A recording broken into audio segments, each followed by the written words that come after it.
देखो अपन ने 8वां chapter start किया था मात्रा सीति अध्याय, है ना। इसमें अपन ने इंट्रोडक्शन कर लिया था चैप्टर का, आहार की मात्रा कर ली थी, क्वांटिटी ऑफ फूड, ठीक है। अल्प भोजन से मतलब कम भोजन करने से जो हानि थी वो कर लिया था, अधिक भोजन से जो हानि है तो वो कर लिया था, आम की उत्पत्ति कैसे होती है। और इसी वजह से यहाँ से चैप्टर का बेस तैयार होता है, क्योंकि आम बनेगा तो रोग उत्पन्न होंगे, फिर उन रोगों से कैसे बचा जा सकता है उसकी चिकित्सा अपन सीखेंगे इस चैप्टर में। तो आम कैसे उत्पन्न हुआ वो अपन ने देख लिया, ठीक है। आम भोजन या आम व्यवस्था कई व्याधियों को उत्पन्न करती है, जिनमें अल्सक और विसूचिका प्रमुख है।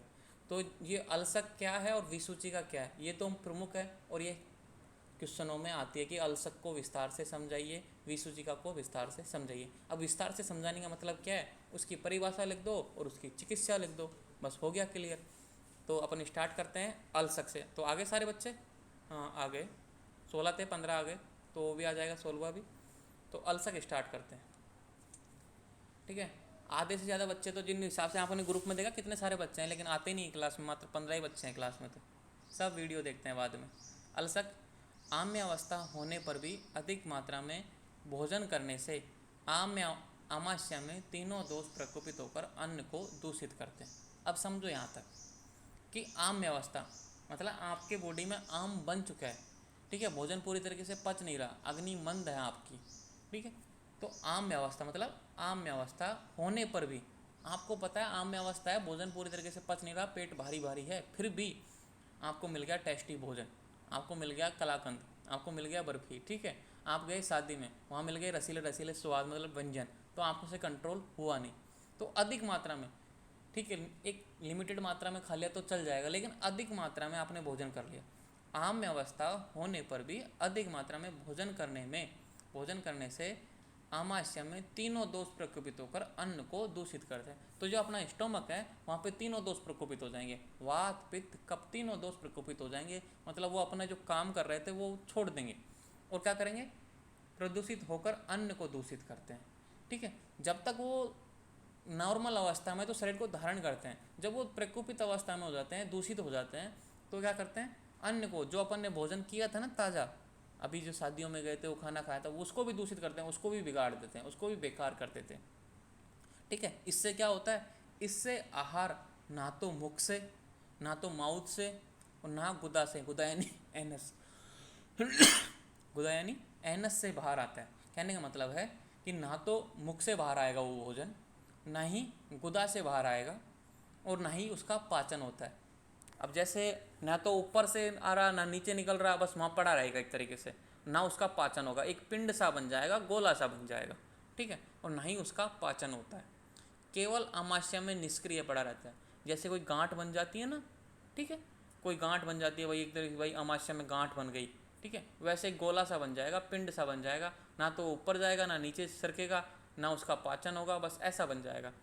तो शल्यवत पीड़ा करता है। शल्य क्या होता है, मन है आबाद कराणी सल्याणी, अभी फाइनल ईयर में आती है शल्य सब्जेक्ट, जो मन को और शरीर को दुख पहुंचाए।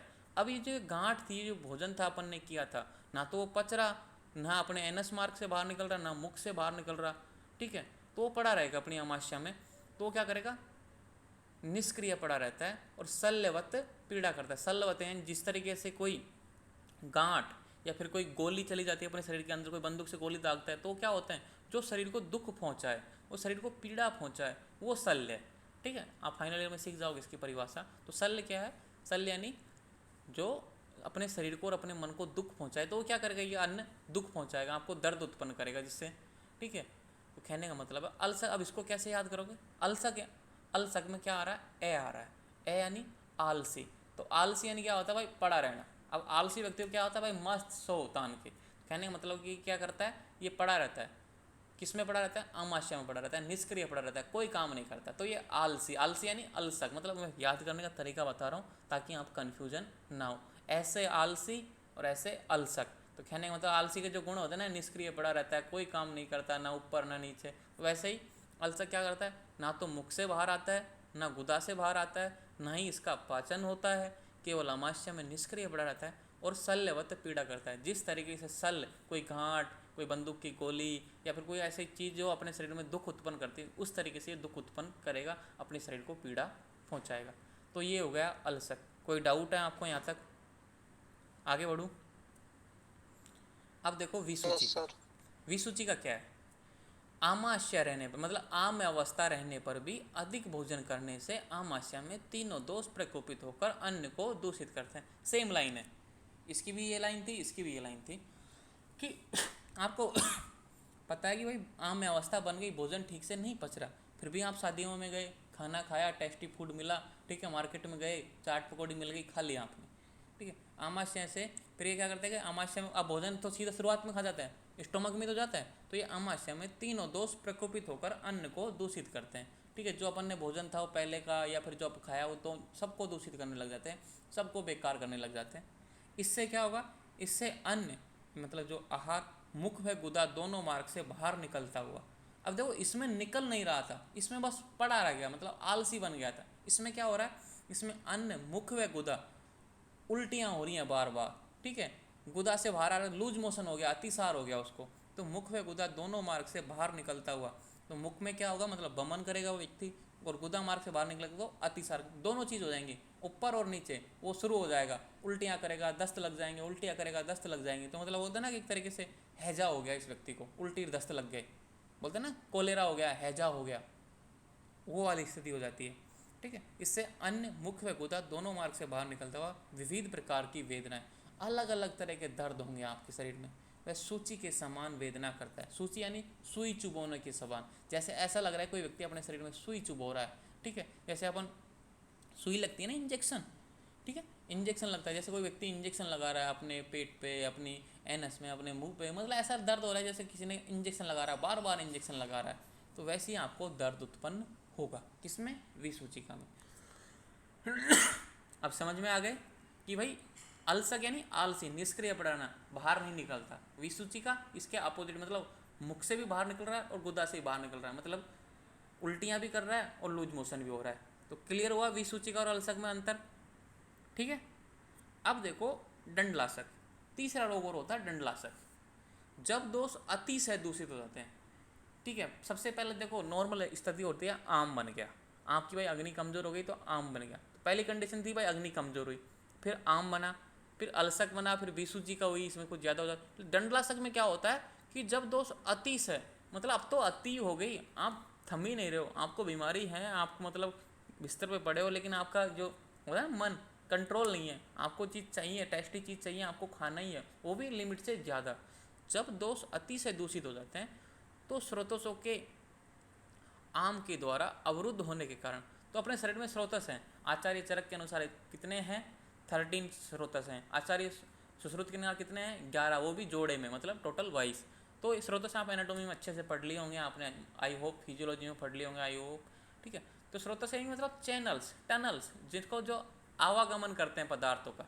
ठीक है, जब दोष अति से दूषित हो जाते हैं तो स्रोतसों के आम द्वारा, जो आम बना था ना ये, तो आम के द्वारा अवरोध होने का, जो अपना मार्ग था किसी भी ट्रांसपोर्टेशन था वो बंद हो जाएगा, ठीक है, तो आम के द्वारा अवरोध होने के कारण दो शरीर में त्रियक प्रविष्ट होकर शरीर को डंडे के समान स्तब्ध कर देते हैं।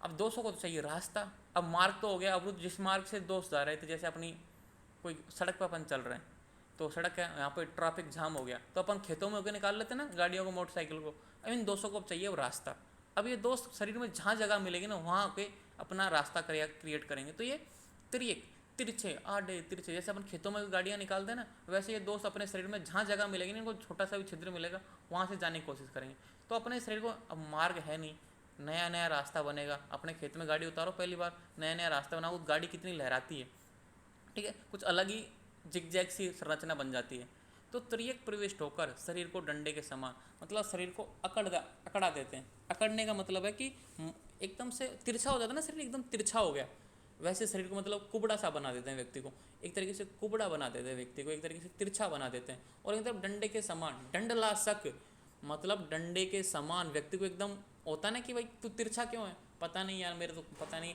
यहाँ सुई सी चुभ रही है और दर्द हो रहा है, ठीक है, और वो कमर को अपनी मोड़ लेता है, पीठ को मोड़ लेता है, क्यों हो गया, उसको दंडलासक हो गया, ठीक है, तो ये हो गई रोग की भयंकर अवस्था, एक तरीके से रोग की बढ़ी हुई अवस्था है दंडलासक। तो समझ में आ रहा है, मैं आगे बढ़ूँ, हेलो, सर। Okay, sir. अब देखो ये तीन थे, अपन ने अलसक देख लिया, विसूचिका देख लिया, डंडलासक किसकी वजह से उत्पन्न हुए थे? आम की वजह से। भाई आम अवस्था में भोजन कर रहे हो, फिर आम अवस्था में और भोजन कर रहे हो, जब दोष अतिशय दूषित हो जाए फिर भी भोजन कर रहे हो, तो डंडलासक। अब आता है आम विष, एक अलग से और आता है आम विष। ठीक है, तो आम विष कैसे होगा? विरुद्ध आहार लेने वाले। अब विरुद्ध आहार अपन ने अच्छे से पढ़ लिया कि वे भोजन जो शरीर में जाकर दोषों को तो बढ़ा देते हैं लेकिन दोषों को शरीर से बाहर नहीं निकाल पाते, वो विरुद्ध आहार कहलाते हैं। अपन ने परिभाषा की थी ना कि वे द्रव्य जो शरीर में जाकर दोषों को अपनी मात्रा से बढ़ा देते हैं लेकिन शोधन के समान दोषों को बाहर नहीं निकाल पाते, वो विरुद्ध आहार कहलाते हैं। कल ही तो की थी अपन ने परिभाषा। तो विरुद्ध आहार लेने वाले ऐसे व्यक्ति जो विरुद्ध आहार लेते हैं। अद्यशन, अद्यशन क्या होता है? भोजन के पचने से पूर्व भोजन लेना। जैसे आपका सुबह का भोजन पचा नहीं और आप दोपहर का लंच करने लग गए, आपका दोपहर का लंच पचा नहीं, आप शाम का डिनर करने लग गए, आप रुक ही नहीं रहे, डिनर पे डिनर कर रहे हो, मतलब खाना पच नहीं रहा, उससे पहले खाना खा रहे हो। और अजीर्ण अवस्था में आपके अजीर्ण हो गया, मतलब खट्टी डकारें आ रहे हैं, कॉन्स्टिपेशन है, ठीक है, गैस बन रही है, इस स्थिति में आप ज़रूरत से ज़्यादा भोजन कर रहे हो। इन तीनों स्थितियों में से भोजन करने में अभ्यास्त व्यक्ति को, ठीक है, अभ्यांत व्यक्ति में उत्पन्न होने वाला आम अत्यंत भयंकर होने के कारण आम विष कहलाता है। अब समझो इस चीज़ को, बहुत अच्छी है। आम विष मतलब एक तरीके से, एक तो था आम, ठीक है, ओनली भाई आम बन गया, अपक्व रस बन गया। अब इसमें जुड़ गया विष, मतलब ये आम था ना जो अपक्व रस था, आम यानी अपक्व रस, आम बराबर अपक्व रस, और आम विष बराबर जो अपक्व रस था एक जहर के समान हो गया। जैसे अपने शरीर में जहर को इंजेक्ट कर देना, वैसे हो गया कि एक तरीके से जहर बन गया। अब व्यक्ति जिंदा नहीं बचेगा। कहने का मतलब है कि विरुद्ध आहार ले रहा कोई व्यक्ति, अद्यशन कर रहा है, मतलब भोजन पचा नहीं उससे पहले दूसरा भोजन कर रहा है, और किसी व्यक्ति को अजीर्ण है। इन तीनों स्थितियों में भोजन करने से, विरुद्ध आहार ले रहा है, बार बार अद्यशन कर रहा है, अजीर्ण, ये स्थितियां हैं, फिर भी वो बार बार भोजन कर रहा है, ठीक है। तो भोजन करने में अभ्यांत व्यक्ति में उत्पन्न होने वाला फिर जो नया आम बनेगा, ठीक है, क्योंकि जठराग्नि तो मंद हो ही गई, अब जो नया भोजन खा रहे हो वो तो पकेगा नहीं, और उसका भी तो अपक्व रस बनेगा। तो जो उसका इन स्थितियों के बाद में जो अपक्व रस बनता है, तो इन तीनों स्थितियों के बाद में उत्पन्न होने वाला आम यानी अपक्व रस अत्यंत भयंकर होने के कारण आम विष कहलाता है। तो समझ में आया ना कि आम विष किसको बोलते हैं, कि इन तीनों स्थितियों के बाद में भी आप भोजन कर रहे हो और उसके बाद में जो अपक्व रस तैयार होता है उसको आम विष बोला गया है, ठीक है। तो आम विष समझ में आ गया। अब देखो आम दोष के सामान्य लक्षण, ये आम दोष है, जैसे ये थे ना, ये वाला आम, इसके सामान्य लक्षण है। ये चैप्टर नंबर 13 का है, लेकिन यहाँ पे आम की बात चल रही थी इसलिए मैंने यहाँ पे इसको इंक्लूड कर लिया। तो अष्टांग हृदय सूत्र स्थान चैप्टर 13 में 25वां श्लोक है इसका, लेकिन मैं ठीक है यहाँ बता देता हूँ, बात चल रही है तो। एक्चुअली में ये आम करता क्या है, बॉडी में स्रोतों से अवरोध करेगा, जैसे अपन ने देखा ना यहाँ पे कि स्रोतों को अवरोध कर देता है। मल अवरोध, मल को रोक देता है, अलसक में रोक देता है ना मल को, अलसक में ना तो ऊपर जाने देता ना नीचे जाने देता। वात अवरोध, वात की जो मतलब ट्रांसफॉर्मेशन था, जो आवागमन था, उसको रोक देता है। अपक्ति, अपक्ति का मतलब है भोजन का नहीं पचना, तो मतलब अग्नि मंद कर देता है एक तरीके से। आम बन गया तो अग्नि जो थी ना छोटी थोड़ी बहुत भी अग्नि थी उसको भी मंद कर देगा, तो भोजन नहीं पचेगा, ठीक है। बल हानि, बल हानि का मतलब है आपका जो बल था, जो एनर्जी थी, जो स्ट्रेंथ थी, उसको डाउन करेगा। गुरुता निष्ठीवन, बार बार आपको थूक आएगा, कोई बहुत से व्यक्ति होते हैं जो बार बार थूकते रहते हैं, तो गुरुता निष्ठीवन मतलब थूक का आना। अब ठीक है, अरुचि, ठीक है, किसी का आपका भोजन करने का मन नहीं करेगा, अरुचि उत्पन्न हो जाएगी, और कल यानी थकान उत्पन्न हो जाएगी। ये आम दोष के लक्षण है। अगर आम शरीर में बन रहा है ना, तो आप समझ जाओ ये लक्षण है आपके, तो समझ जाओ कि आपके शरीर में आम बन गया, ठीक है, आपको ट्रीटमेंट की जरूरत है। अब करेंगे अपन चिकित्सा। तो पहले सबसे पहले आम की करेंगे, फिर अल्सर की चिकित्सा, फिर विसूचिका की चिकित्सा, फिर डंडलासक की चिकित्सा, फिर आम विष की चिकित्सा, क्योंकि सर्वप्रथम आम ही तो बनता है। यह आम बना तभी चिकित्सा करते तो रोग बढ़ेगा नहीं। आम बन गया, आपने इग्नोर किया, आप ध्यान नहीं दे रहे हो अपने शरीर के ऊपर, अलसक हो जाएगा। अलसक पे भी ध्यान नहीं दिया, विसूचिका हो जाएगी। विसूचिका पे भी ध्यान नहीं दिया, डंडलासक बन जाएगा। और डंडलासक पे भी ध्यान नहीं दिया तो आम विष की उत्पत्ति हो जाएगी और व्यक्ति मर जाएगा। कितने ऑप्शन देता है आपको बचाने के लिए, ठीक है। तो आप यहीं पे समझ जाओ ना, शुरुआत में जैसे ही आम बना, ये लक्षण उत्पन्न हुए आपके शरीर में, आप समझ जाओ आम बन गया, ट्रीटमेंट लो, ठीक हो जाओ, बात खत्म। तो आम का सामान्य चिकित्सा सूत्र करें क्या स्टार्ट यहाँ से, आज से या फिर कल करें? क्योंकि नहीं हो पाएगी। कल करते हैं सर। हाँ, चिकित्सा नहीं हो पाएगी, अधूरी रह जाएगी, फिर अधूरी रहती है ना तो मज़ा भी नहीं आता। तो चिकित्सा से स्टार्ट करेंगे कल, है ना? समझ में तो आ रहा है ना? मैं आज तो बिल्कुल धीरे धीरे बोल रहा हूँ, ठीक है ना? ब्रह्मा हानि क्या यस लिखा सर। हुआ है सर? क्या बोल रहे हो?